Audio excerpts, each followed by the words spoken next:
must have a very strong connection. Why do you say that? I just think he's a really interesting person. That's all. I mean, money talks. Oh my god. See, I didn't know the Super Bowl was even happening. Me either.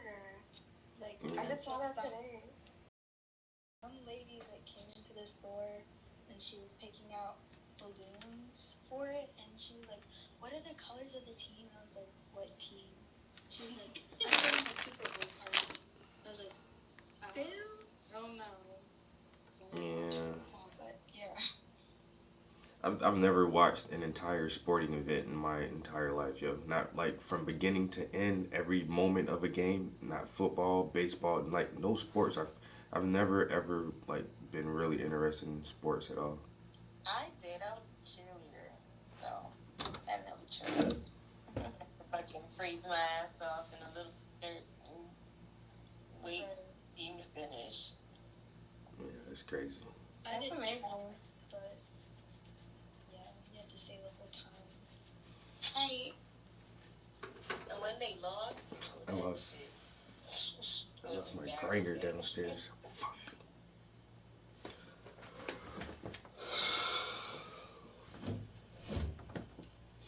If we're talking sports, I mean, yesterday I had to go through England losing to Scotland after almost 100 something years, 150 years, something like that, of them not losing, of beating Scotland, as well as, oh yeah, yesterday they beat them on their home turf. That must hurt. That's that Brexit karma, man. I'm sorry. Honestly, yeah, I mean, it did hurt, but then when I watched the whole game, and England played absolutely appalling, like horrendously bad.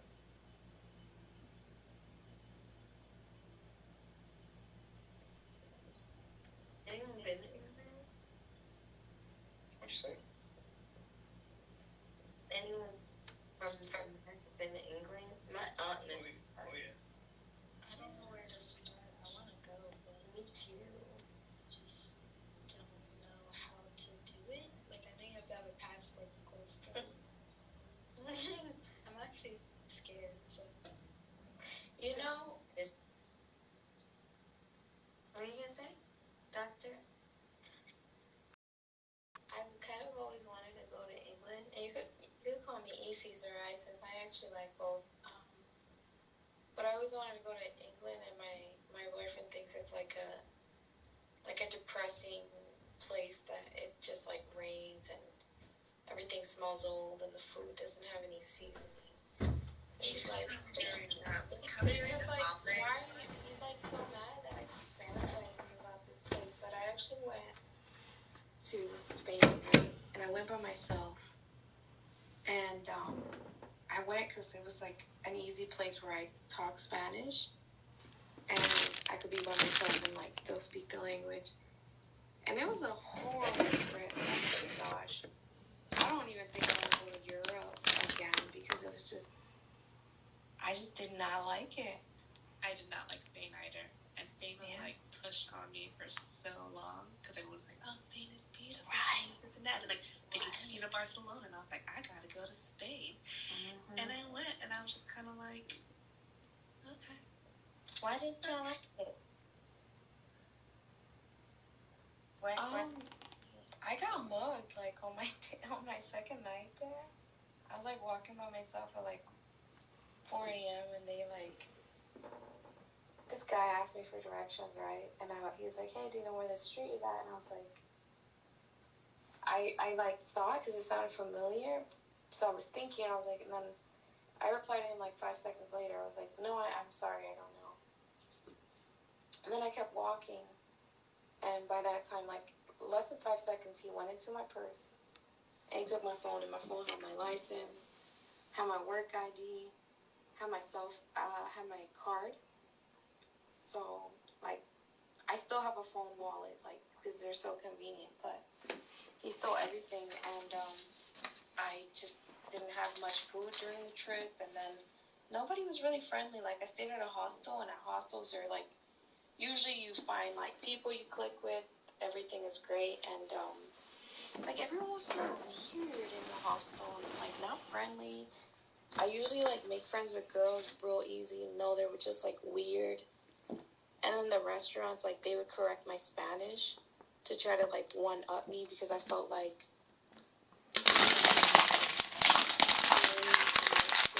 they just wanted to remind me that like yes I spoke Spanish, but it wasn't good enough for them. Amazon is blocking their Wi-Fi. Yeah, that was the Man, them unions is dead, man. Yeah, so they would like They ain't gonna give y'all that power no more to organize. To you about it. Pay your union fees and make sure the job treat you like it's supposed to. I felt judged and I didn't feel accepted. I didn't like it. Oh my god, that's so scary. Anyone else like traveling horror stories? Let's dish them out because I got a few. I got arrested in Amsterdam. What? But no. You know, I was out there with my brother. He goes, you know. He was dating a Dutch girl. They're married now. You know, God bless them. But yeah, it was literally like that textbook wrong place, wrong time. I was high out of my mind, so it was probably like not as bad as I remember. It wasn't even bad at all. But yeah, no unions around here. How do I even explain this? Like there's like these vendors that you can get fries with like mayonnaise on them, and it's like, and you know, I hate mayonnaise, but I was just like, oh my god. So I was kind of like, you know, just like shit talking to the vendor and stuff like that. I guess they took it as aggressive, and so you know, the little street cop comes up and was like talking to the vendor, and it's like there's definitely like that language gap, and I was just like, oh, like, you know, typical like prisoner, you know, with police. So it's like, oh, you guys gonna arrest me here too, blah blah blah. And so they handcuffed me to like calm me down, and I'm thinking like, oh, they're about to haul me, and like I ain't gonna see my family no more. You know, I'm just like involved at this time, and yeah, so like he literally like talks to the vendor. The vendor walks off. I'm sitting there. And like it's literally he put me on a timeout for like 15 minutes, like just straight up. Like I was just sitting there, and then like let me go. And then, that's not getting arrested, then, bro. You see, you got arrested in Amsterdam. It's like, you know, just talking to me. She's like, oh yeah, this like nobody really gets in trouble here. It's kind of like, you know, just chill, you know, and like go on about your thing. And so like, yeah, you're okay. So I was like, you know, looking back on it, I'm like, damn, I was stupid on my part, but and definitely, you know, not as crazy as like my mind made it out to be while I was understanding. But they say getting arrested in just a different countries, like they have that whole show about it. It just seems like horrible, I guess. But how did you find it to be when you were in there? I mean, like I wasn't in any like facility or anything like that. I was like literally just like sitting on the street, like just chilling. Like he put me on timeout, like a grown ass adult. Like you on timeout. Oh, I see. Okay, like, okay. It's like you have to. It's like this sit of shame. Like everybody's walking by, like, oh, look at that hooligan. Like oh man. So it's like it wasn't bad at all. I'm like, damn, like I think this would be like effective in the United States, but you just sit somebody on the curb in handcuffs and let people shame them into like you need to act yourself right, you know, something like that. But yeah, like the old days when they put you in that little like they stuck your head in that thing with your hands out. They just put you in the square. Yeah, put you in the square. It's like you ain't gonna get beheaded, but you gonna get shamed to death. Like, yeah, something like that. But other than that, like, you know, the city was great. You know, and the food and especially the coffee, it well made up for it. Oh, the coffee is so good. I used to live in Amsterdam for a couple of years, and I've been arrested twice there. I don't know, maybe I got used to it or something. I got fined every time as well if I spoke. By the way, teenagers. Hey, boo. Hi. Language, otherwise it was very get out. learn our language and work here. I remember the first time I got arrested, it was because I used to fly out every week back to England. Why did I go through that beat? They looked at me, Anna Jagger, like, what's wrong with you? And they spoke in this Dutch thinking I didn't understand. I was just like quiet. I was like, who do I go to? And I rang friends that were local, and I was like, you need to get me out of this box. I have to go home.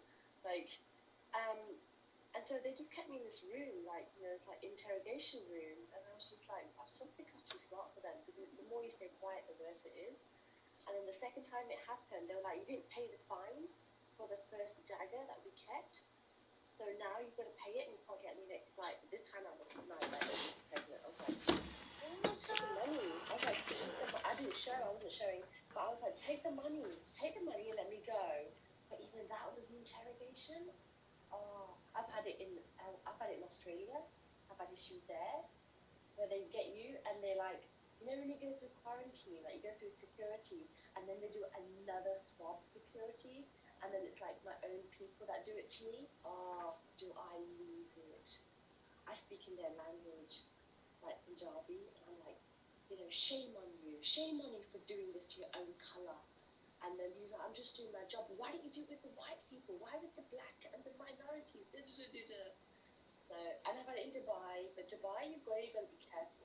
Like, because the women there, yeah, but Dubai causes a scene. My husband walks away. He's like, I don't know you. But that's crazy. Yeah, he was just like, I don't know you. I don't want to know you. I'm walking away. I'm not part of this. I'm like, yeah, that guy just did this, and I ain't taking it.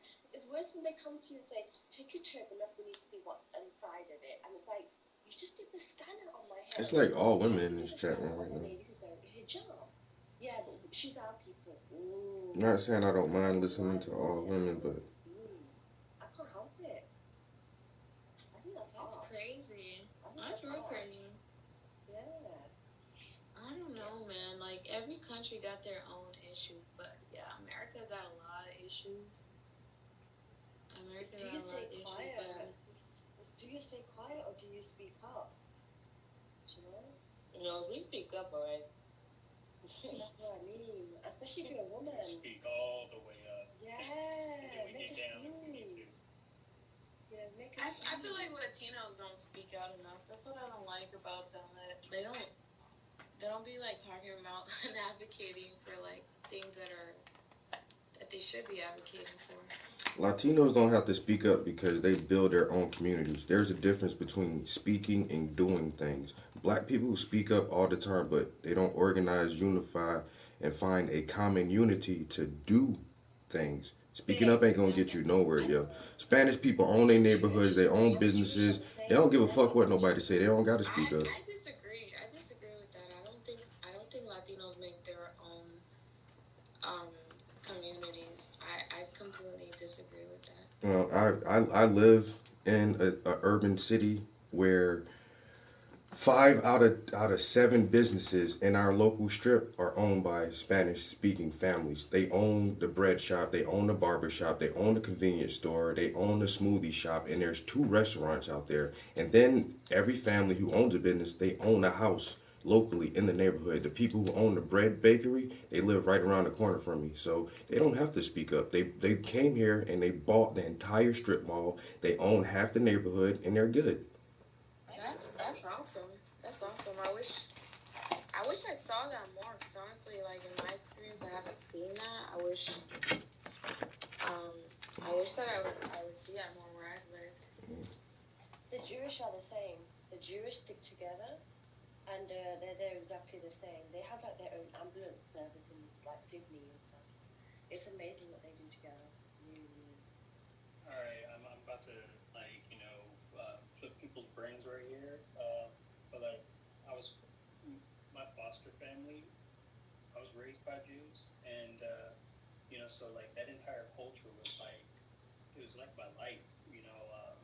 From I want to say age 8 to when I came of age 18, and it'd really be like an ecosystem within an ecosystem. And I was out in LA, in like the Valley area, and Valley Beth Shalom was like, it was like, if you need anything, you call Rabbi first, and he'd take care of you. Oh, you need to jail, call Rabbi. You want to,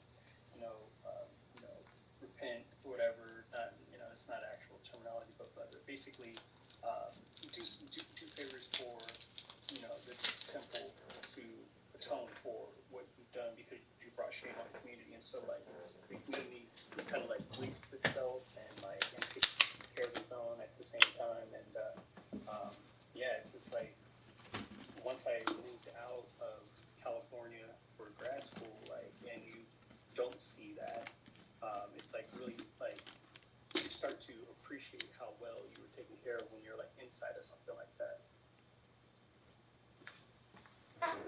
African American culture has trained us to be the only ethnic subgroup that doesn't do that. Like you say, Jews, Arabs, Asians, everybody can build their own enclaves, their own communities, and have their own businesses and control the economy of their own neighborhoods. But after so many generations of slavery, so many generations of semi-soft slavery with segregation and Jim Crow, and then the propaganda, the media, and the entertainment to keep us in a state of non-education where we just don't even appreciate ourselves. Like we have been brainwashed for so long that it's hard for us to organize, and everybody else can do it. But at the same time, I'm a part of an organization.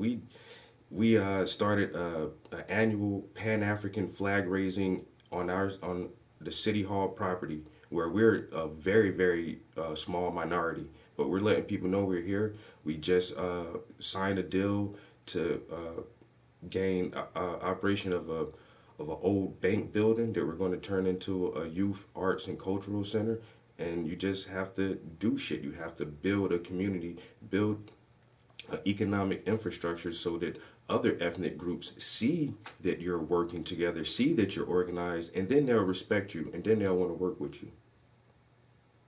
I think we gotta also like change our language too, because like for me personally, I think it's a lot about our perspective too, because you can't say that African Americans don't do this, and then in the same breath, you're doing the work. Like, yeah, you do it. We do it. It's happening. We are organized as fuck. Like, I've seen a lot of organizations where Black women, especially, have been killing it. A lot of the work, like, so it's. I just think it's how we've been presenting a lot of. I don't know, a lot of the media and the social dynamics of how we speak on the problems that we have today. It's like, how do we speak on the shit that's happening, and how do we also fix some shit? I don't know. I think it's all about your language and how you say it. Also, Nelson, Jordan, Don, what's up? What's y'all travel fucking horror stories? Excuse my language, please. Good night. I have no travel horror stories. Like, I haven't traveled at all. It's pretty sad, but like, I haven't. And then Coach, hey, we gotta get you. Yeah.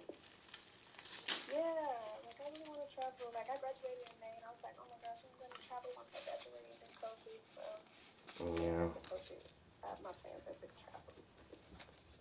All my horror stories have been Amsterdam. Really? I've had a passport for 2 years, 3 years, and still haven't went anywhere yet. Amsterdam. And I keep like going back because I'm like, all right, like let me give this city another chance. Maybe like I just had bad experiences, but like every. Now imagine living there. Like, Yeah, yeah, yeah. I'll tell you two stories because there's just way too many at this point that I can just write a mini series. But first time I was 16. Yeah, I was 16, and I had met someone here in New York who was like a stuntman essentially, and I was doing photography at the time. And I wanted to branch out and do like stunt photography because I was like, oh, let me like get some diversity and variety in my portfolio here, right? So this kid who I met was like, oh yeah, I live in the Netherlands. if you ever swing by, you're more than welcome to like stay at my place. And you know, you can follow me and my guys and take photos and whatnot. I was like, okay, cool, you know. And of course, being 16, I was like, oh yeah, I'm gonna like go to Europe and Europe thing and woohoo, yay! And and I'm very like spontaneous in that sense. That's crazy. So I was like, yeah, I'm just gonna go and figure it out as I go, right? So this is back in the age of like couch surfing, and I don't know if that's still like going on now. But I went, and like before I even went too, I was like, hey, like make sure like your parents are okay with it. Like I can talk to your parents beforehand so they know like who I am and whatnot. Because you know I'm a black girl going into like Dutch world here, so I was like, just you know make sure. So I talked to them, and they were like perfectly fine with it and whatnot. They talked to my parents, and everything was all set. So I go over there. And I explained that I'm a diabetic and that I need like certain things just in case my blood sugar goes low in the middle of the night and all this stuff, right? So, anyways, I got like a diabetic attack where my blood sugar goes like really high and I'm like throwing up and all this stuff, and it's a symptom when your blood sugar goes high, you just get really nauseous. So I guess they thought I like drank a lot and I was just a drunk American, like just throwing up in their house. Even so, I made it like clear beforehand, like these are my symptoms, this happens and whatnot. And it took me to like a nearby doctor and whatnot, and all this stuff, and like everything was fine. And I go back, and then like I guess closer to the time that I was leaving, and I had been going to other places during this time, but closer to the time I was leaving, they were supposed to like drive me to the airport, and all of a sudden they were like, oh, we're not going to drive you to the airport, so you got to figure it out on your own. And by the way, here's like the like expenses that we want you to pay for. And I kind of was like, what expenses? Like I feel like if the moment where I asked if it was okay for me to like stay over and like make things clear about the grocery stuff was when you should have been like, oh, this is like we expect you to pay and blah blah blah, right? But since you didn't mention that from when I had an open conversation with you about it, it's kind of weird that now all of a sudden you're like, oh, like here's the doctor bill from when you had your diabetic attack, and like, oh, also for like using your washing machine and all this stuff. But I was like, this is some bullshit, but I was smart. So I contacted the American Embassy when I was over there. And I was like, I was under these people's care. They had agreed to, take care of me while I was in their country. And now this is all the stuff that they're refusing to do, and now they're charging me. So the embassy actually came over and drove me to the airport and gave me money and whatnot. Because I was like, nope, I'm under your care, and now you're doing this shit. So that was my first bad experience. I didn't want to go back. And you were 16. And I was 16. I was a minor. So I was just like, this is some bullshit. So after that, I was kind of like, I'm never gonna come back to the Netball ever again. Every time I thought about it, I was just reminded of how I was treated by that particular family. Outside of that particular family, I was treated fine. It was just them that put a bad taste in my mouth. So then I went back for a work trip, and it was during Amsterdam Pride. Which is a major day. Yes, and it's awesome because they have a whole parade right down there, like on the canal and whatnot. And I was excited for it because I had missed out on New York Pride. So we were over in Amsterdam, and I was like, this is awesome. But I went with a couple of my work buddies and other people who were working in the same industry but like in a different company. And we went, and they had a boat along the canal and whatnot. And all I remember is taking like one sip of whiskey, just one sip, and then everything else was a freaking blur. I remember getting on the boat, taking a sip of whiskey. All of a sudden, I was like at a Burger King, and like I had a burger in my hand, and I don't like Burger King. And I'm very picky when it comes to like condiments on my food. And I saw like ketchup and mustard and pickles and all this stuff and mayonnaise, and I don't eat any of that stuff. So I was just really confused as to how I got from like point A to point B. Now the good thing about it was one of my coworkers is a body lifter. So I guess he was able to like lift me up from like the boat to get, and I guess he just took me to whatever first like place he could find food at, and then like carried me all the way back to our hotel, which wasn't even like near the canal. And I remember like knocking out and waking up at 3 o'clock in the morning. So there's this whole like day that I just don't like. I don't know what happened to me. I was completely blacked out, and all I remember is Burger King. So yeah, haven't had great times in Amsterdam, guys. That's crazy.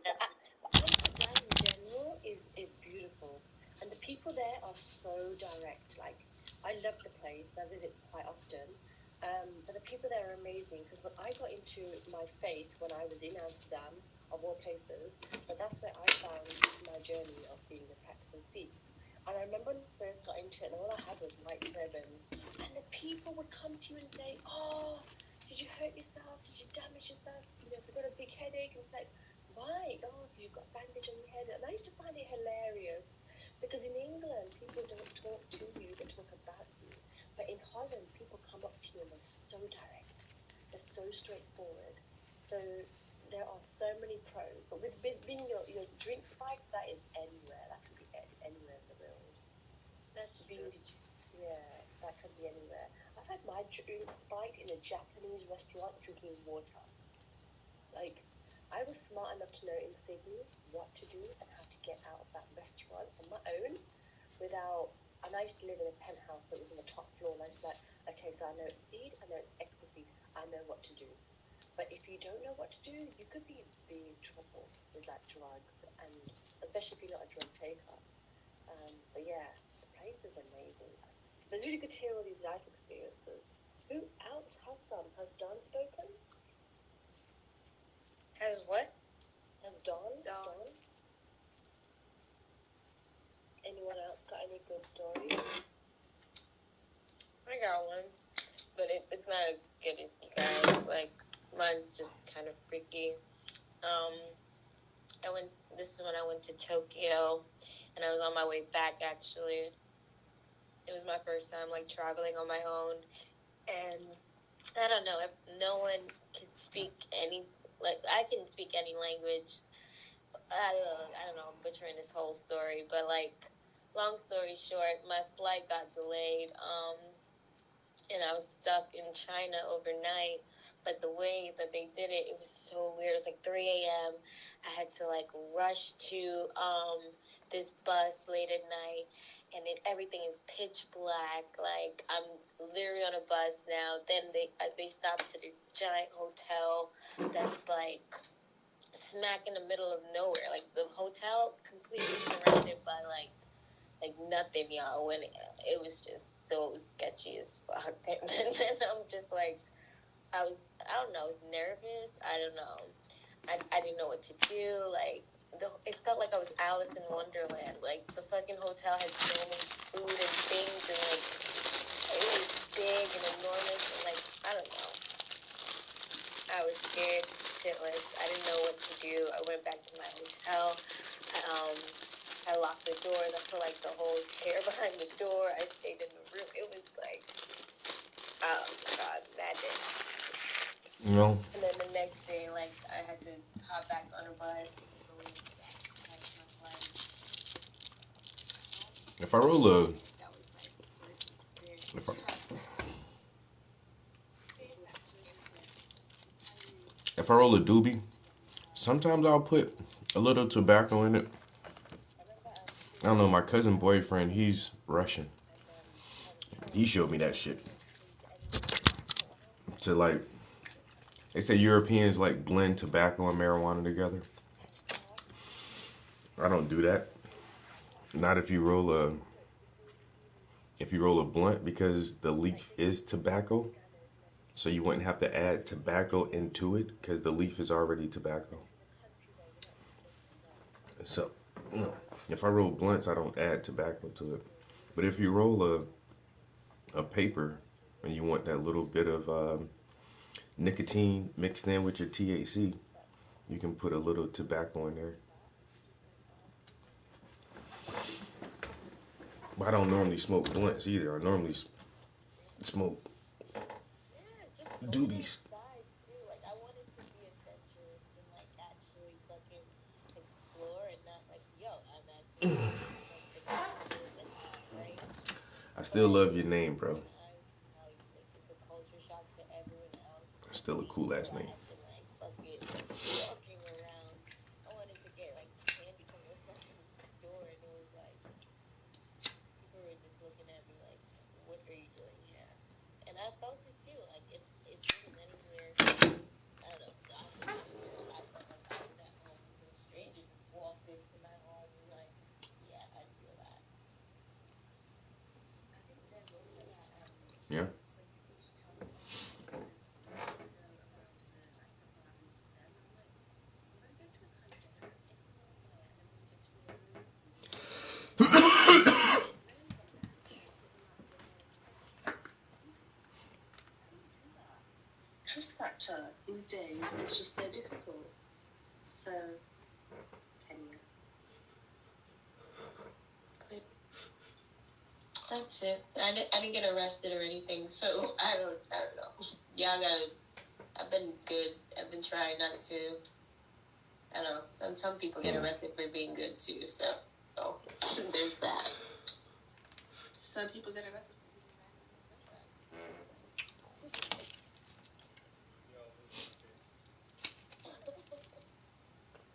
I'm the only bad when you get arrested.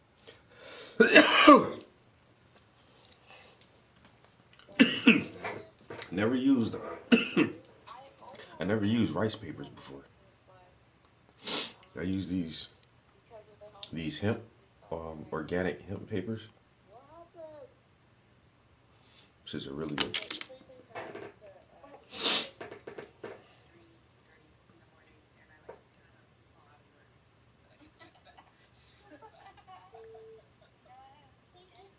Enjoy your day off. I'm gonna head out as well. Have a good night, guys. It's so early and I'm drifting off, but it was nice to meet all of you guys. Get to know Lucy. Bye. Thank you for sharing. We'll follow you. Yes. I like your pet, PMB living. What? Bea is so over it. Yeah, I'm over it. Alright, good night. Bye. I'll be back later. But yeah, I'm gonna go start my show soon on Facebook Live. So David, over to you. Oh, I just jumped in. I don't even know what's going on. We were just talking about like late Yeah, night horror the Raw. stories. But honestly, y'all, I honestly just wanted a small room to connect to with everybody. Like I feel like trying to talk in the bigger rooms is overwhelming. Yeah, I get that completely. That's why I travel from room to room, like trying to find a room to stay in for a while. Like we don't have to feel any obligation here for anything. So That's what I like about this like app. You could just leave and go wherever. You don't. I mean, some people say bye, which is nice and it is courteous, but at the same time, like sometimes we get phone calls and this and that. So I feel like we should just make it acceptable to just dip in and out without saying anything. I actually asked that like when I had just started. I was like what's the culture here? Because I felt bad just leaving, so I'd always be like, bye, and people would think it was weird. So I was like, is it normal or not? So I think it's kind of nice to have that just go in and out. But it is nice to be like, bye guys, especially if you had like a meaningful conversation. But I think it's nice just having that freedom, just go in and out. Like, I'm still dipping. We having a deep conversation. I'm out. But I was like that in I'm like that in real life too. Like if I'm at a party, I'm like, I'm not feeling this no more. I'm just gonna dip. I say hello. I think that's good enough. I agree. It's like I don't know if you see that WAP video with Cardi B. It's like how they going through the different doors, and it's like, oh no, I'll mess with that. Close that door. Go to the next door. Like, oh no, check this out. Or, like, something like that. I can leave out if it's too crazy. That's how I think of it. Honestly, most of the time my phone died, or like I get a phone call right in the middle of somebody talking. Yeah, for real, it happens. I see you in every room being that. Like every room I go to. No, we in the good rooms. Hey, that's all that matters. That's how I know I'm in the right spot. Right? No, for real. I be looking for Bean all the time. Like, I be like, what room she is?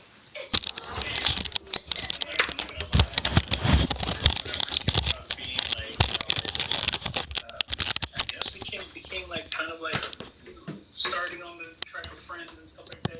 These clubhouse acquaintances. Like I was like, man, like I like this room. Well, is she like weird and I'm like following her? Is it just like and then I see a room called Clubhouse Stalkers. I'm like, oh damn, am I gonna end up in that room? Like, no, I literally Shoot your shot. I'm kidding. I be wanting the people that I connect with to all just be in the same spot, but then like everybody's in their own little niche, so like it's hard. I agree. I think you just make connections, and it's like at first it feels like weird, but then it's like, yo, it's kind of like it's like you're just your friends, your homies. It's weird. And then you see them in the boom boom room, and you're like, ooh, who is there? Yeah, there's a couple crazy ones on here. I'll be having like, all right, look, I'm gonna peek in, I'm gonna look, but I ain't gonna stay. I don't know nobody else to see me in. Right? I wish we could turn off our tags when we go into stuff like that. Just be like, put our names on mute or something. You can't do that? You can? No, you can't. But I was like, oh. That should make that an option. I was like, wait. I'd be curious. Yo, seriously. Yeah, I like go into some rooms and then I get nosy and then I just listen for a little bit and then I'm out. It's like those the ones with the demon time rooms, or like just the ones with the real stupid names that is gonna be dumb conversation in there, but you're just like, let me see what's going on. Man, I just came out of a conspiracy theory room like 2 seconds ago before I came in this. I would go in that. I would go in this. That's not bad. I'm going there too. Those can be so bad, B. It's so bad. Crazy, but just interesting to hear other people's thoughts and like how they think about the world, and just like even like not even putting my judgment on them, but just to hear like how they really believe these things to be true and stuff. This is wow. It's mad interesting. Yeah, their conspiracy theories. It is funny because before y'all went in, and I forgot who it was, but we started having the whole no cap discussion. We were having like an intense conversation. Like me and that girl Jen were like, I thought it was gonna head in like a real bad direction. But yeah, so at the end she was like more chill about it than what I expected. But I was like, oh my god, like it was like becoming so I just felt like it was gonna be like real hostile. Then you guys came in, and then it was like Bean kind of saved it with like I forgot what we were talking about, but it was like, wow, it's gotta stay. Yeah, seriously. I think I peeked in around that time because I remember the no cap part, and then I was like, about this for a while. I'm gonna jump out and come back. Yeah, but it was funny because it was like real like intense, before y'all came in, and then I said something, and then your friend like went off on his, speech, and then it was kind of hard to go back to that previous conversation because I was like maybe I don't have to say anything, or like maybe I'm kind of sorry say that I started that cap conversation. I feel like I'm the one that like kind of sprouted those wings, because as soon as I mentioned it, somebody was like, "What does that mean?" And then everybody had their encyclopedia hats on, trying to decipher it. In a way, I mean, I guess it kind of saved it, even though it didn't get as bad as I thought it was, but Yeah, that was kind of like a way to save it. I love the Artist Lounge, but we really started something when it was like 5 people, and it was just this calm, cool, collect. You want to come in and talk about anything and like really just vibe. And then now it's like everyone telling you information and throwing shit in your face and speaking about themselves and me, grabbing the mic and running in. And I'm like, I honest to God, tried to save it many times where I come in and I'm just like, yeah, talk about someone else. And then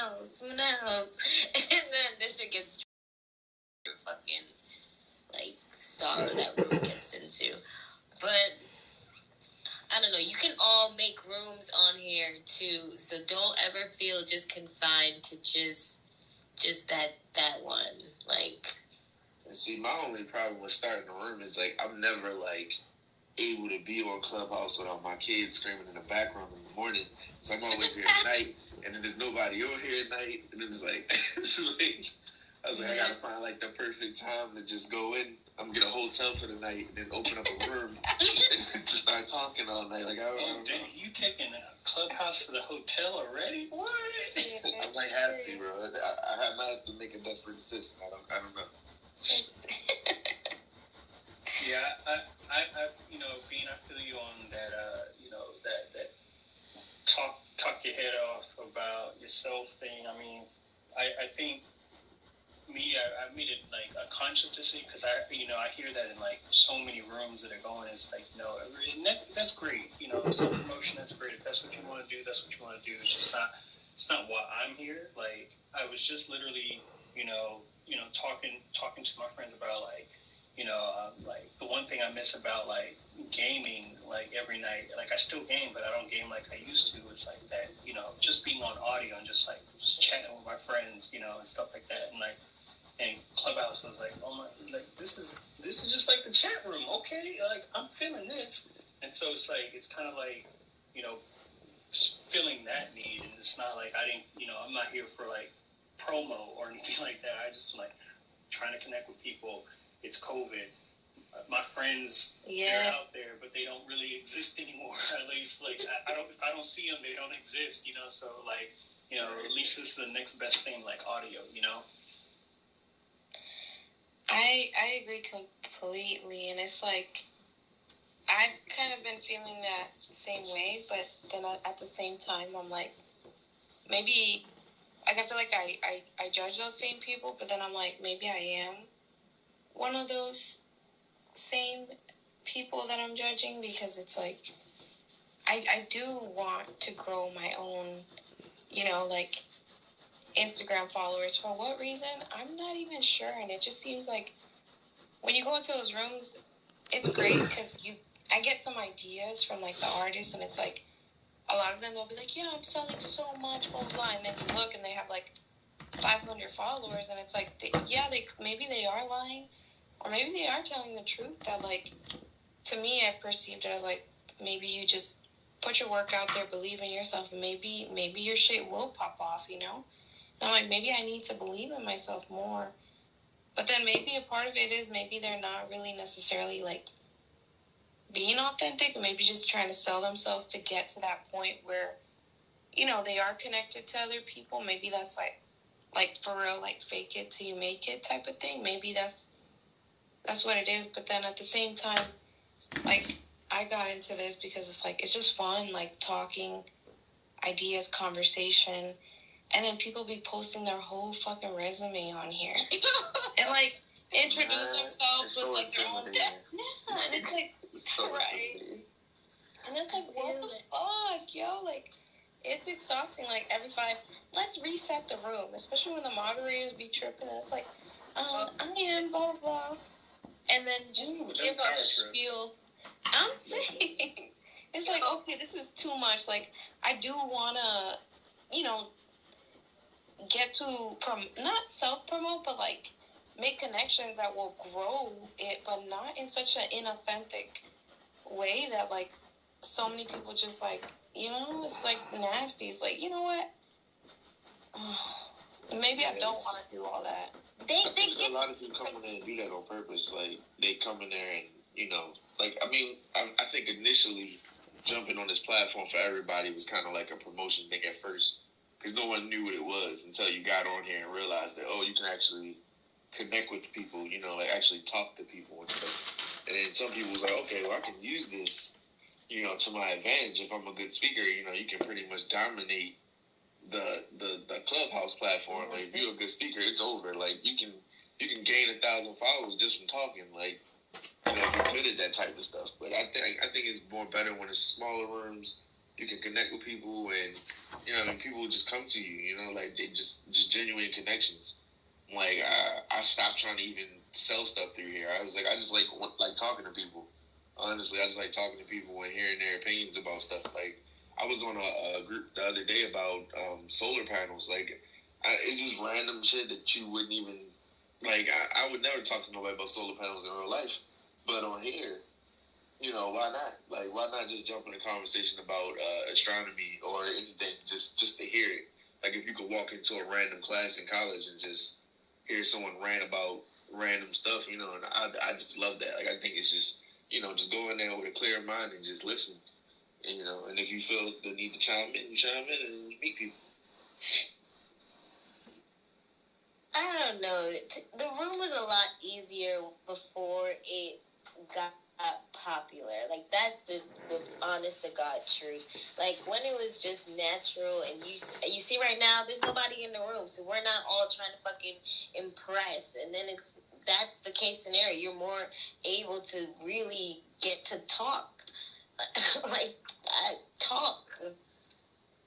No one's grabbing the mic. No one's fucking, like, coming in to be like, yo, you know this, and I know this. And yes, I can give you some extra information right now if you want to know some real shit about what I do, or my animations, or what I fucking can give you.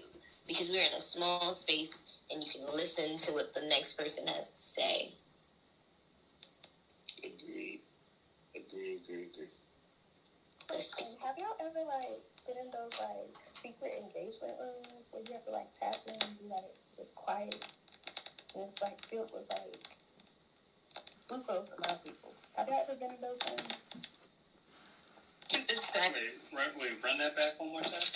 Okay, so like sometimes Clubhouse, like sometimes people will like open up a room where it's like a silent engagement room. So like you join the room and it's silent. Like they tell you to turn off your mics, no engaging with anybody, and then you're supposed to like just like follow everybody that's in that room. It's really weird. I mean, I'm not judging anybody that's ever used it, but like I went to one, I was like, this is just so not personal. I've never seen that. I've seen something keep your thing on mute before, but I've never clicked it. I didn't understand what that meant. Maybe that's what that was. That's interesting. Yeah. There's a lot of them. I've been seeing a lot of them, like a lot lately. Mm-hmm. I'm like, it's pointless to me. Mm-hmm. I've seen it before. I think it can help in some ways, but I've never joined it. I didn't really find a real purpose if there's no point in, like, connecting with someone. Like, the whole point of this app is kind of like to talk and to connect with people with just your voice. And I found, like, really no point in that with that room. Yeah, and it kind of just defeats, like, our purpose. Like, I feel like as artists, we want to attract people who are generally attracted to our work and what we do, and we don't just want, like, a number. A number doesn't mean anything. And I feel like in society, it's like, who would have thought like 10 years ago that we would have been this obsessed about like, or have paid this much attention to Instagram followers? Like, I was literally posting like my sandwich or the pasta that I had made on my Instagram. We're just chilling, connecting through hashtags with random ass people that I still follow with today, who are like almost like I feel like I know them because it's been like, oh my god, they saw me go through college and this, and it's like just that real like connection. And I feel like so many people have gotten lost in impressing other people, just like money or just like a car or just like a brand name item. This like follower number has been something that has been fed to us as like, this person has more importance. Like they'll put that on their bio. Like, I have 15K on Instagram and 30K on TikTok, and this, because it's like another layer of like importance that humans have created to be like, oh, I am of more value and of more importance. It's like they just be coming up with shit like, oh, I have 3 Bitcoins now. It's like always a new form of shit that like we make and invent to be of more like worth and value than like another human being. And it's like ridiculous, like how this just continues, but in different ways. Yeah, it's annoying. I just swear, if I have to hear that shit anymore, my head is gonna pop. Like, I can't. I soaked up enough of it, I feel like. And it's like the big voices just take over. I don't know. Hey, Seb. You see, I'm fucking it up. Hi, Seb. You said it right the first time. No. How y'all doing? Hi, Lillian. What up? Hello. There's literally no thought in here. Like, what's up? What is going on? What y'all want to question or throw the fuck out? I don't care. I've been wanting to ask this for like so long.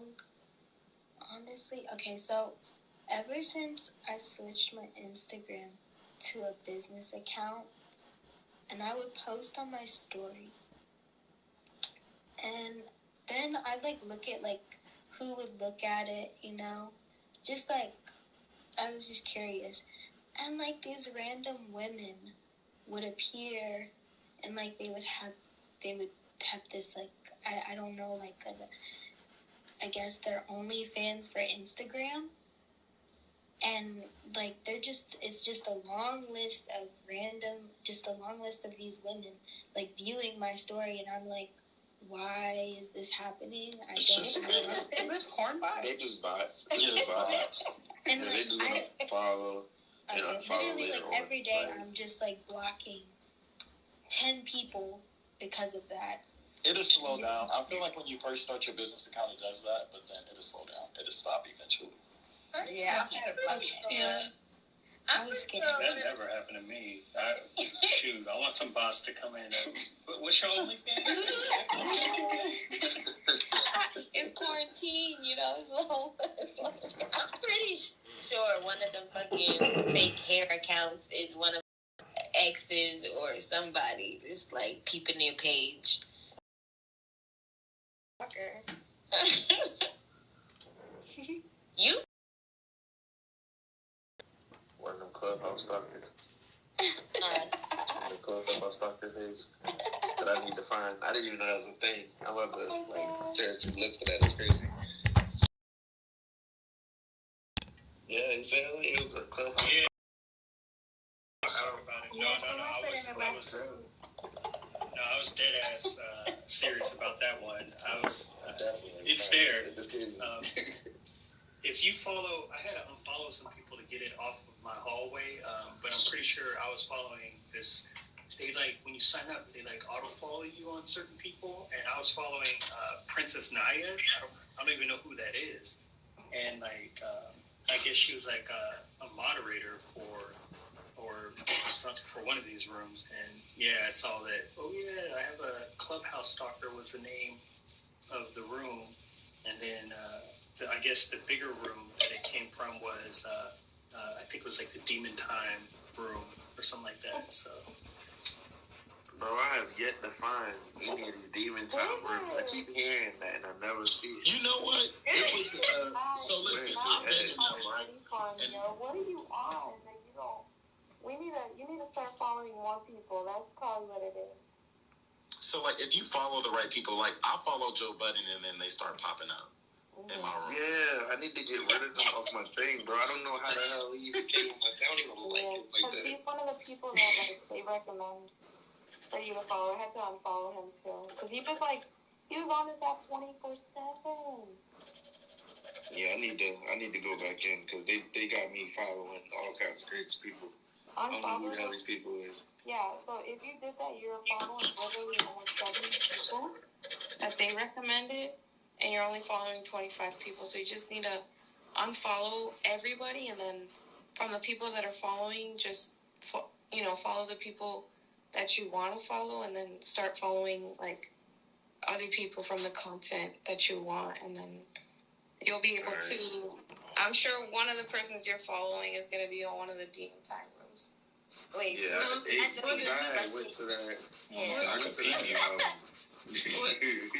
What is the Demon Time room? I could definitely ping you if you want to be in that room. Some of the rooms is lit though. I just want to know what is it about. Like, what are they talking about? You're not really talking about too much of nothing. They're really just expressing who they want to hook up with and who look good to them and just playing like sexual games. Well, a lot of the women are getting money.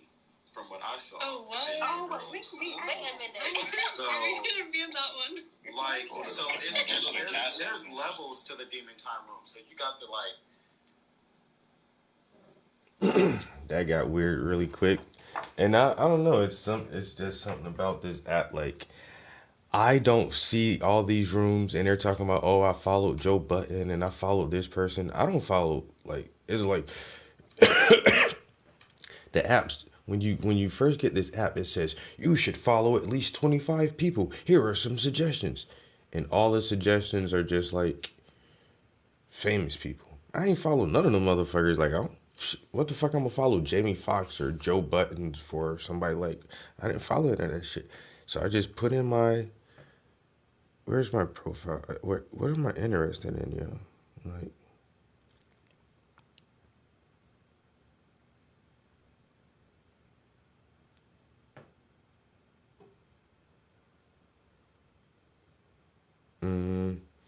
well, when, like I say, you put in your interest or whatever.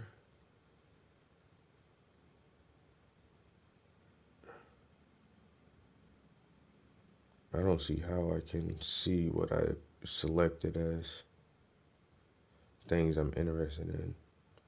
But anyway, from what I put, whatever I'm interested in, yo, like, I don't find all these weird ass groups that they're talking about, like these silent invite groups or these dating groups or like, I don't know. I guess it's just whatever I selected. I'm like, I'm interested in art, science, reading, technology, like, and those are the things that I listed.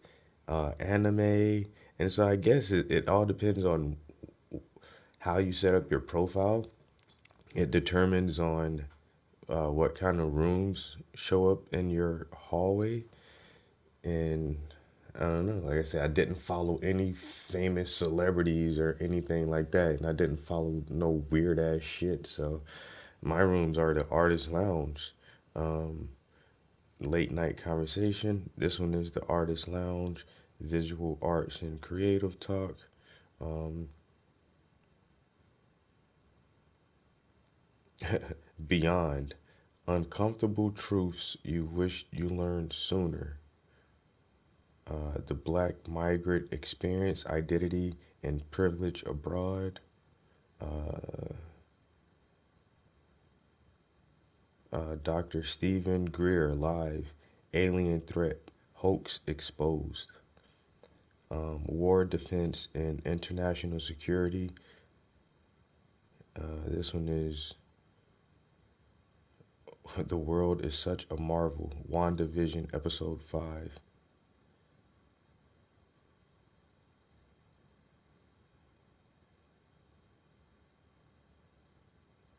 Conspiracy theories are real or fake.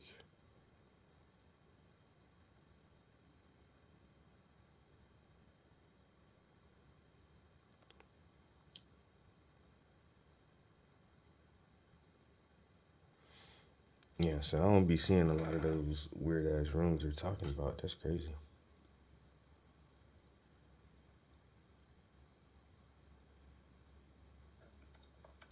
I hate social media in general, and the fact that it does have an effect. And for me, like, I never cared. Also, I just invited a bunch of people to the stage, and we got Travis and Jeff back. So I don't know if you guys, how are you doing? Chilling. You know, like you're just chilling, reading a book in your. What's up, Nemo? Welcome to Clubhouse. Tell us about your art if you want. Say that again? If you want to introduce yourself, talk about your art, anything, you're welcome. It's kind of an open stage. Thank you so much. My name is Nima. I live out in Dubai in the Middle East, and I'm a geometric artist. I draw like super intricate geometric designs. It's kind of strange because I just got into it a couple years back, and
All right, I gotta go back to bed soon,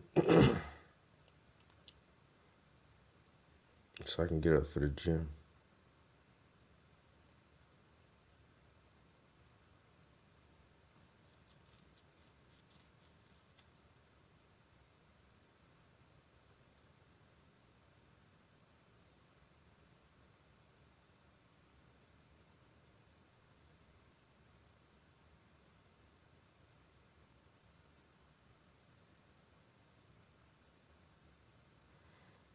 All right, I wanted to find where's my video from earlier, and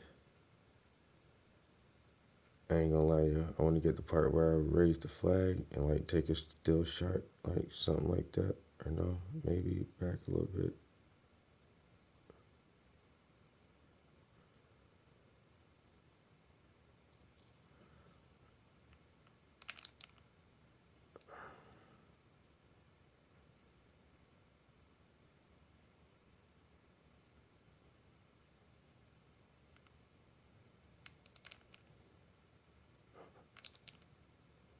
All right.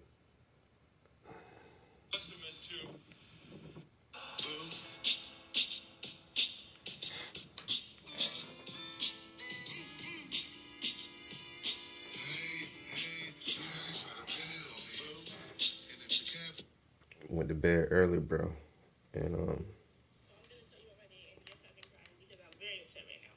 But today, a man walks in and literally buys every case of ammo that we have on the shelf. So while I'm checking him out, he goes, "I'm gonna kill all communists." And I just didn't say shit because people make dark jokes about communism all the time, but obviously that's not fucking funny. So then he goes, "And I'm gonna shoot all Black Lives Matter. Not that you're a bad person or anything." And obviously I got heated at that point, so I said, "If you say so." And then I realized I needed to shut the fuck up because he was threatening to kill people, and this isn't a moment for me to be Micah, so I shut the fuck up. And then he was like, "No, I'm serious. I have thousands of rounds of ammo at my house, 130 guns. You need to warn your people." So I'm going to tell you about my day, and yes, I've been crying because I'm very upset right now. But today, a man walks in and literally buys every case of ammo that we have on the shelf. So while I'm checking him out, he goes, "I'm going to kill all communists." And I just didn't say shit because people make dark jokes about communism all the time. But obviously that's not fucking funny. So then he goes, and I'm gonna shoot all Black Lives Matter. Not that you're a bad person or anything. And obviously I got heated at that point. So I said, if you say so. And then I realized I needed to shut the fuck up because he was threatening to.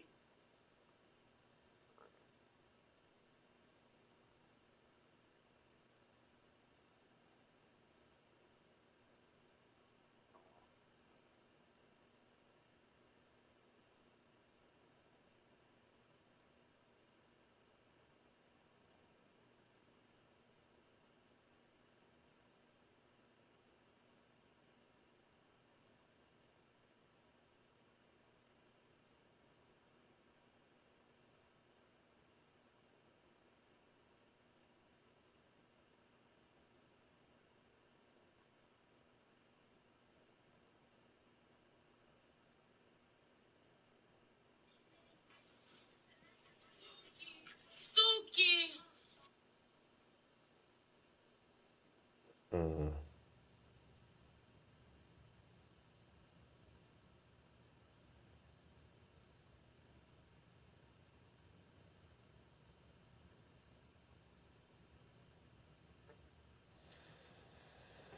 All right.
Yo, why am I not finding anything interesting on my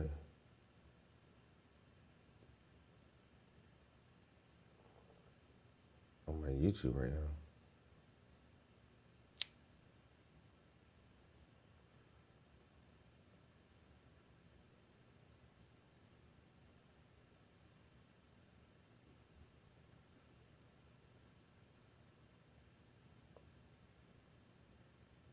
Hi everyone, I'm speaking to Jared Taylor, who's a mildly controversial figure. Jared, you've been doing this for quite a long time, haven't you? Yes, I have been a white advocate for 27 years. It's quite a long time. Right, okay. Perhaps longer than you've been alive, I'm not sure. No, I'm actually 38 now. So, well, very good. Yeah, getting old in the tooth, long in the tooth. So, why would you call yourself a white advocate, specifically, and not a different term which you may well be called in the media? Well, the terms that the media far prefer are white supremacist and racist. All of those terms are pejorative, and I feel as though my views are perfectly congruent with human nature and history and unimpeachably moral. So I reject any term that is pejorative. White supremacist also is just, I think, factually incorrect. I think that's a historic term that really should be retired because, to me, it means someone, a white person, who wishes to rule over people of other races, and I don't know anyone who has that desire. Most people with my views just want to be left alone, to be able to pursue our own destiny, as we wish to leave everyone alone to pursue their destiny, too. So the whole idea is to use words that discredit people with whom others disagree. I agree. That's certainly the tactic of the progressive mainstream. So, would you consider yourself, I don't know, a segregationist? No, because segregationist, that implies force.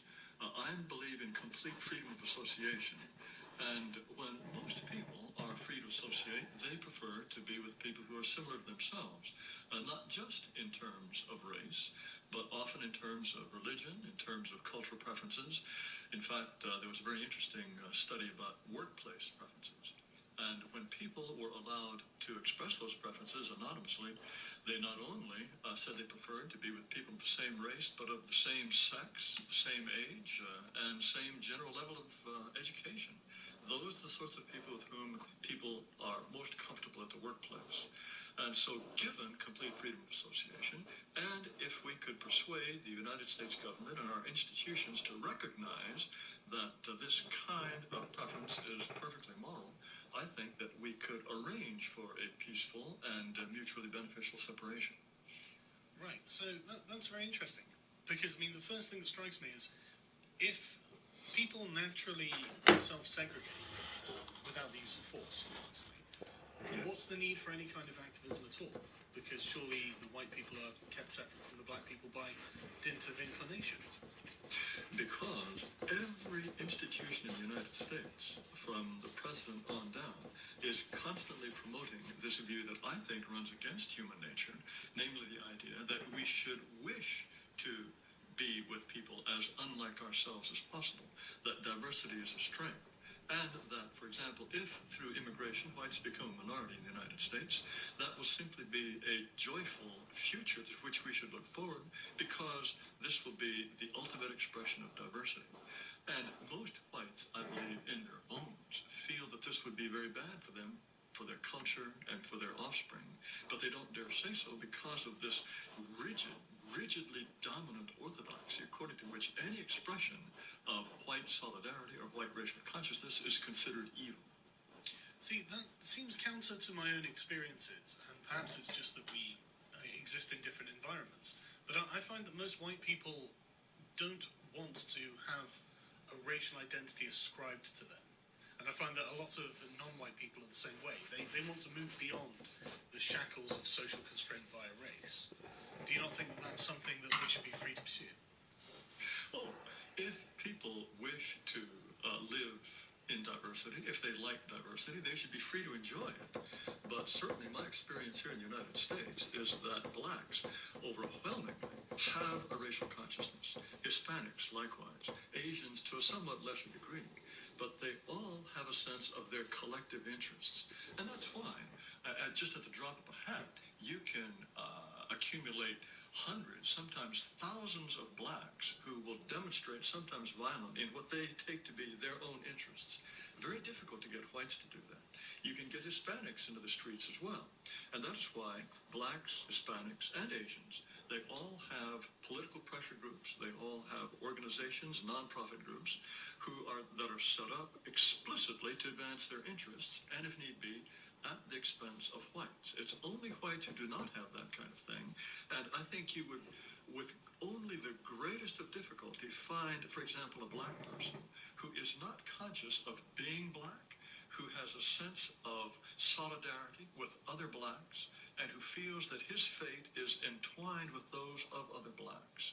And blacks who do not feel that way are somewhat embarrassed. They're considered Uncle Toms, so they're looked down upon by other blacks, and I think they would hesitate to make a public profession of a lack of interest in the collective interest of blacks. I don't contest what you've said there. I totally agree that there is very much a strong black racial consciousness among black people, and, like you say, to Hispanics and whatnot.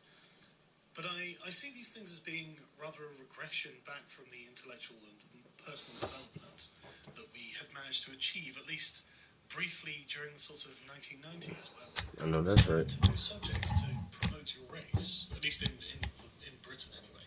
Perhaps it wasn't in America. But it wasn't, I mean, we saw a lot of American media, and it wasn't saturated with what we see now.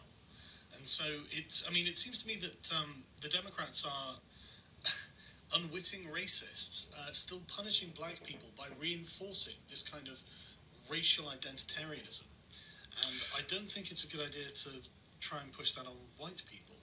I think that I would feel the same way about it. Racial identitarianism in the United States goes back a long, long way.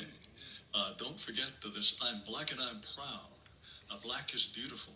Those slogans go back to the 1960s, and perhaps you'll remember at the Olympics, there were black track athletes who took the medal stand with a raised fist. That was back in the 1960s or early 70s. This sense of blacks as being a nation within a nation. Oh, it goes back to Marcus Garvey. It goes back to people like W.B. Du Bois. There is a very, very vivid sense that they are here as a captive people and do not belong. You would find the same thing with American Indians. It goes back a long, long way. And when people talk about how, oh, we'll have no trouble assimilating the Mexicans and the Haitians and the Guatemalans because we assimilated the Hungarians and the Italians and the Jews and the French, those people overlook the fact that there have been these two different racial groups living in the United States since long before the arrival of European ethnics who to this day are not assimilated. And that is because, in my view, race, biological differences, those are the most difficult barriers to cross in terms of any kind of meaningful assimilation. But just to reiterate, the idea of racial consciousness is something that has very, very deep roots in the United States, including among white people. You would probably have a very, very difficult time finding a major political figure in the United States or a major intellectual figure, except for a few outliers, a white person that did not have a sense of the United States being a nation that was an extension of Europe, that was to always be that way and would always have a white majority. This was something always taken for granted until perhaps the 1950s, 60s. So my view of race is one that is far more faithful to that of the Founding Fathers and to the American conception of the United States up until just a relatively small number of decades ago. That's a really interesting response. So there are a few things. The first one being that legitimizes the argument from the far left, though, doesn't it? By saying, I mean, you're basically making the exact same argument. America had a very racialized past due to the unique circumstances of its conception, and so this is something we should continue on, because they would be more than happy to continue that as well.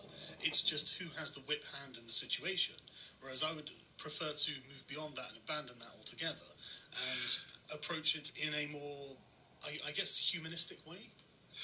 Well, don't forget, this conception of whites as a group with distinct interests is by no means unique to the United States. The French and the British empires reflected a sense of race. I'm sure you're aware, people like Cecil Rhodes or the colonizers, Lord Lugard, who was that wonderful general who was involved, Garnet Wolseley. He was involved in practically every 19th century campaign overseas.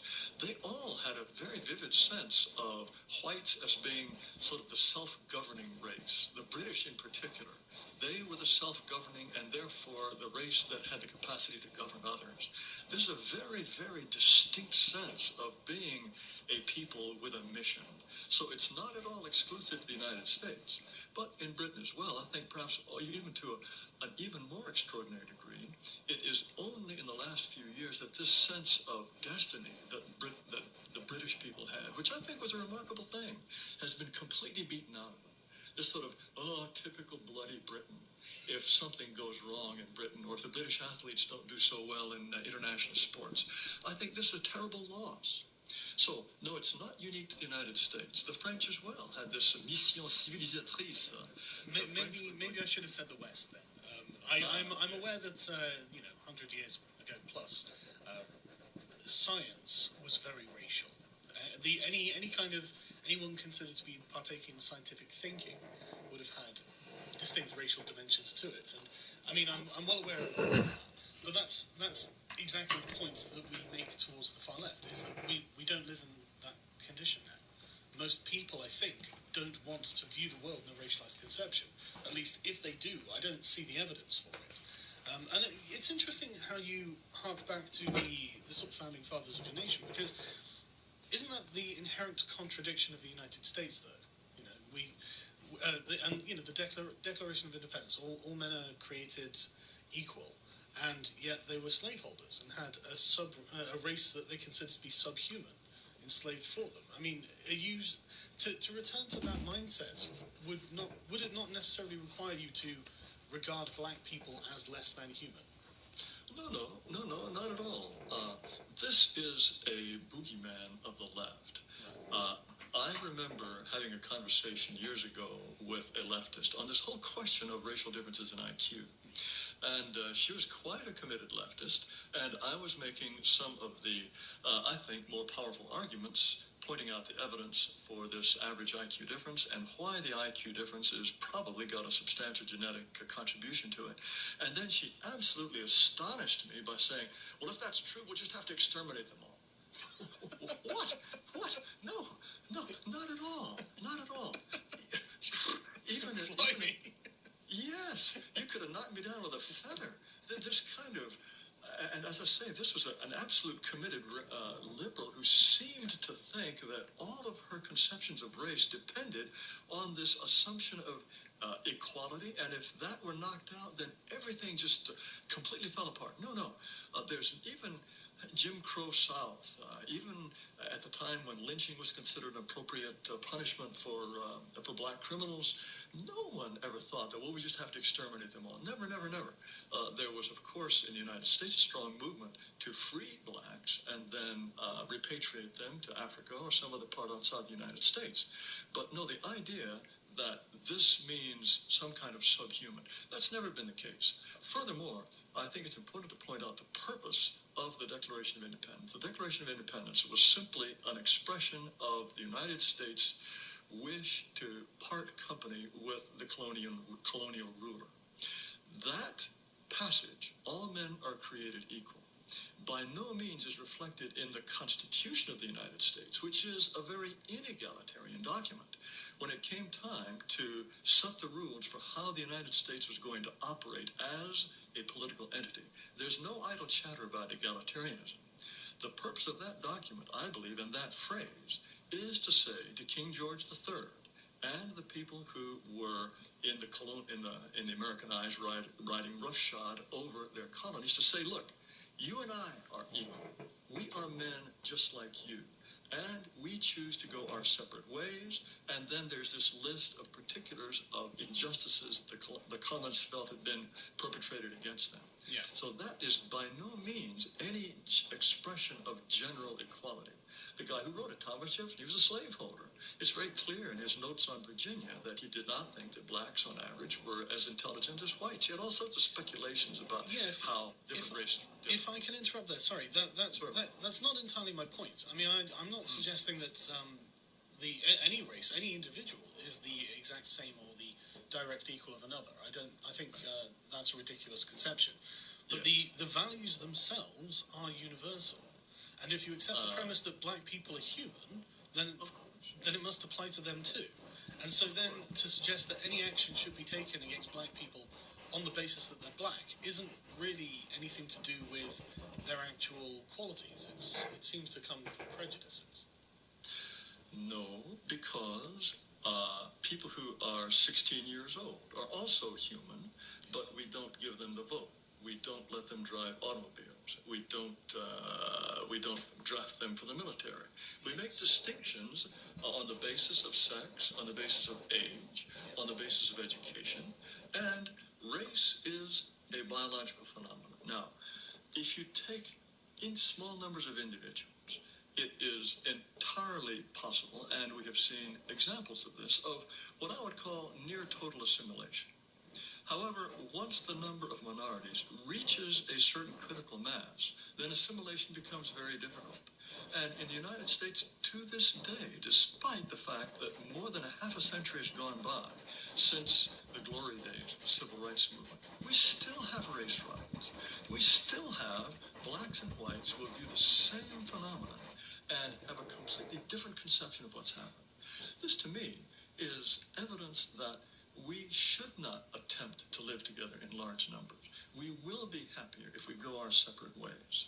And so this idea that diversity is a tremendous strength of the United States, to me, is clearly a preposterous, complete fantasy. That diversity of this kind is a source of conflict. That's rather getting away from my point, though. I was really thinking on a sort of moral level. I mean, in what way are you morally justifying discriminating against black people because they're black? All right. That's the question. Because if you believe that all men are created equal, and you believe that black people are also men, then on what grounds are you trying to discriminate against them? Very good. First of all men are not created equal. There's not two single humans who are created equal. I mean their rights. I don't mean the. I'm not a leftist. I mean they are equal in the rights under the law. Well, I believe you are a great proponent of individual liberty. And individual liberty means individual choice. I believe that if you prefer to not associate with someone, you have every right to do so, whether your reasons are good or bad or none at all. You should have the right to refuse to deal with people. Because, after all, you've not hurt them. For example, if I'm captivated by some screen star, and I think she's absolutely beautiful, and I'm convinced I can make her happy, I approach her, and she says, too bad, I don't want to associate with you.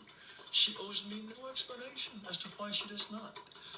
It might be possible that I could make her happy, but no one would think that she is compelled to spend time with someone she does not wish to spend time with. Likewise, if my conception of a society is one that reflects the values of Europe, the culture of Europe, the kind of texture of life that Europeans create, and if my view is, and it's based, I think, on unimpeachable evidence, that if other people arrive in large numbers, they will change that texture of life. They will divert the direction of that culture. They will change the destiny of a certain people. Then I think I have every right voluntarily to say, no, I prefer the company of my people. I prefer to preserve the...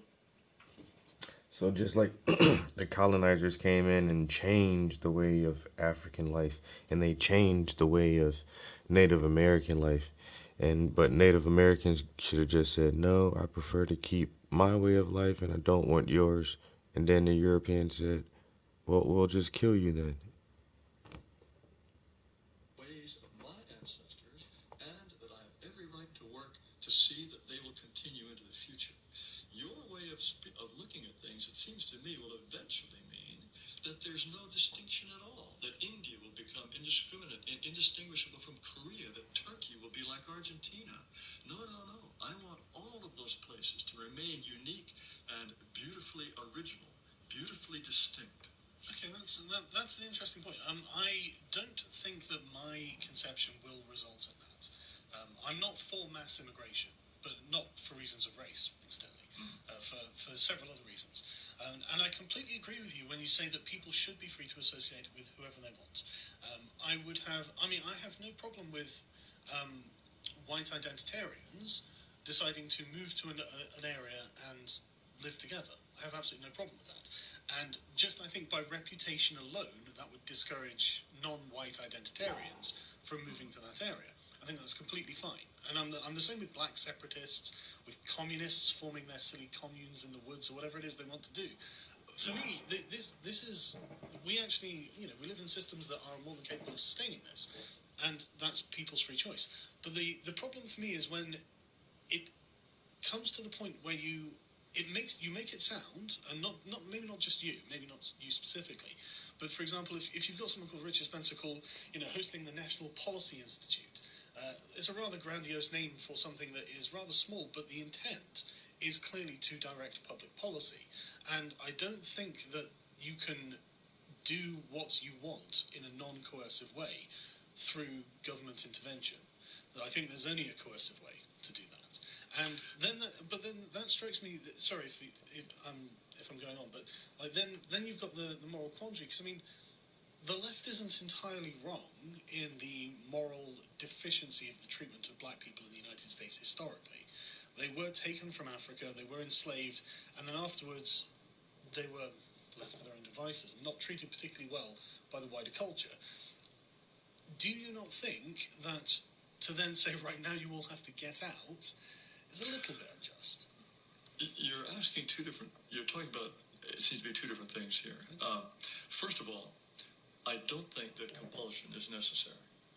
The United States government, as it's set up today, is in the business of doing its damnedest to bring people together. We have abrogated the right that you have just affirmed of free association. If I'm an employer, I cannot simply hire left-handed people. Well, I guess I could, because that's not a protected class. If I am a black employer and I'm running a nightclub that is frequented by blacks, I don't have the right to hire an all-black staff, although no one will bother you if you do. If you're a white person, then you'd come under scrutiny. We should have complete freedom to do what we wish to do. The government is vigilant to make sure that this does not happen, that schools are integrated, work sites are integrated, neighborhoods are integrated. As I say, every institution in American society is based on the idea that integration is a good thing, to the point where very, very few whites, despite the fact that they live in segregated neighborhoods and they send their children to largely white schools, very few whites would dare say, well, yeah, of course I prefer to live in a white neighborhood. So if the government got out of the business of fighting human nature and encouraged the expression of healthy human nature, I do not think that compulsion would be required. At the same time, there can be incentives built in for people to be asked or paid to return to their country of origin. The French have tried this. The Germans have tried this. These things don't work very well because they don't control this process very well. And an Algerian that has accepted $500 or $5,000 to go back to Algeria slips in and asks for another $5,000. You can't pay people to leave. We learned that with the Vikings. The Vikings were in a position to take the money and come back anyway. Well, that's the Algerian will as well, won't he? He'll slip through. So, for anyone listening, we just had to pause there, and we've both forgotten what the last topic was. But yeah, so I'm not. You mentioned that you would prefer to have freedom of association, and I'm fine with that. I don't think most white people are going to necessarily choose to live away from black people. I think they'll choose to live somewhere that suits their individual preferences, and these can be anything. I do think you're strongly overemphasizing the role of race in that. I think most people are more concerned with more immediate things like housing prices, the quality of the schools, the job that they might be moving to get. But so you wanted to take me to task over something about that? No, I'm not taking you to task. Okay. I think you're probably mistaken about certainly the preferences of white people. Yes, they're concerned about house prices. They could get a far nicer house for far less money if they were willing to accept this house along with black or Mexican neighbors. They would also find that their commute into the downtown is much shorter if they were prepared to accept black or Mexican neighbors. They would find that there are neighborhood schools within walking distance if they were prepared to send their children to school classes in which whites are a minority. All of these things are, of course, part of the consideration, but whites, by and large, at least in the United States, are prepared to sacrifice those advantages because when they are farther out and they have longer commutes and they have more expensive housing, perhaps a 25-minute bus ride to their school, they can be among people with whom they're comfortable. So I think whites, by and large, if there were acceptance of the idea of separation, which you may derisively consider tribal, but tribal sentiment, I think, is a powerful and legitimate thing. If this were accepted, and if more and more whites were expressing that preference, I think you'd be surprised at how small the number would be who wished to remain in the multi-culti areas rather than going with their tribe. That's interesting, because I think you're over. I agree that humans are tribal. They absolutely are. But again, I think you overemphasize the racial nature of that. I mean, religion is a good example of this. There are Islam is a fantastic example. Islam is almost completely aracial. It just simply doesn't care whether the Muslim is black, white, yellow, whatever. It cares that they're Muslim or not, and it cares very, very strictly about this. And so you'll find very multicultural jihadi groups where Muslims will travel across the world to get involved in jihad warfare. This isn't something that bothers them, but they're concerned primarily about the religious nature of the tribalism, and I think that applies for almost not. I mean, you do obviously get racial identitarianism, but it's just one form of tribalism, and I think. Sorry. Well, the example what I would give is that when there are prison riots in the United States, it's not the Methodists trying to kill the Baptists. No. It's not the people from Minnesota trying to kill the people from Wisconsin. Yeah. It is blacks, Hispanics, and white people trying to kill each other. It's the same if there's a riot in a school. They don't riot. It's not the 11th graders trying to gang up on the 9th graders or the football team trying to beat up the hockey team. These expressions of hostility invariably fall along racial lines. And so I agree that human beings are tribal in a variety of ways. And Europeans, despite being the same race, have slaughtered each other with incredible diligence over what, in retrospect, seem utterly minor differences. But when push comes to shove, because race is a biological fact, because race cannot be concealed, because, in effect, we wear our uniform on our face 24 hours a day, this is, to me, and obviously, when you find multiracialism, you find these ruptures, it is one that is very, very difficult to overcome. Now, do you mind if I jump in there? Sorry, yes, only because it's relevant. You bring up prison riots. That's a really interesting example. I'm sure in the United States that's exactly as you say, because the black people carry a strong racial identity with them. But in Britain, that's not really the case. In Britain, it's actually Muslim versus kuffar, black or white. I mean, a large number of the English Defence League, which is a specifically anti-Islam group, had many non-white people in it who just simply were not Muslim. I think that for you, that's the tribal line. That's what you're perceiving. But I don't think that's a universal at all. And I think that there are many examples to show that. Well, Islam is extraordinary in the extent at which it does seem to be able to paper over race. Of course, Islam is an all-consuming religion. It is not just a religion. Yo, what up, guys? It's a means to organizing society. Bro, I'm just about to get off here, man. It really is architectonic. It's to fill every crevice of one's life. I'm about to go back to sleep for a couple hours so I can get up for the gym, man.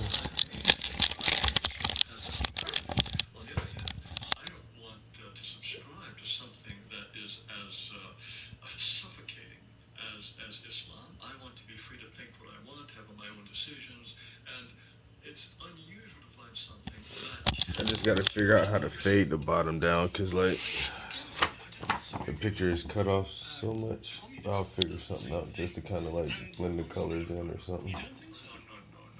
You don't think so? Oh, the Russians and the Chinese. Oh, I'm not saying that they get along. No. It's just, I think it's exactly the same as the Enlightenment values found in the US.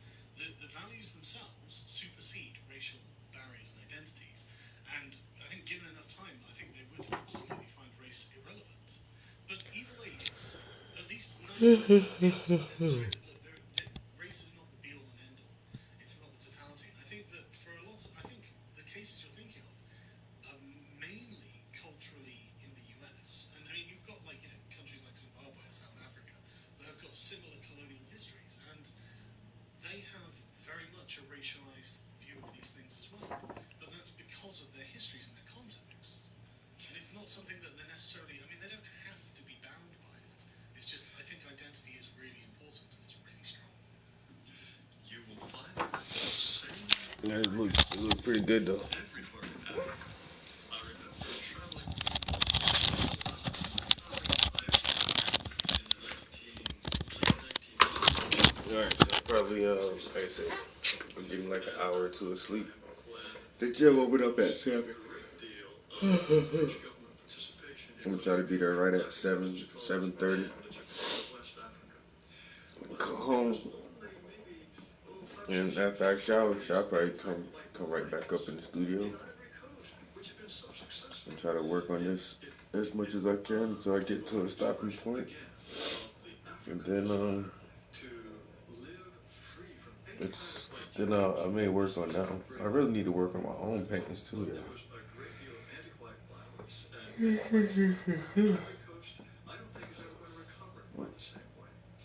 it's not just in Zimbabwe, it's not just in South Africa, of course, where I think eventually we're going to have white people streaming out of South Africa with their clothes on their backs. I'll be back in here later this morning, y'all. Multiracialism is going to work long term here. And the same is true in Congo. Oh no, ain't nobody got nothing to say about that shit. Same thing in Mozambique, same thing in Angola. The Portuguese were sent packing.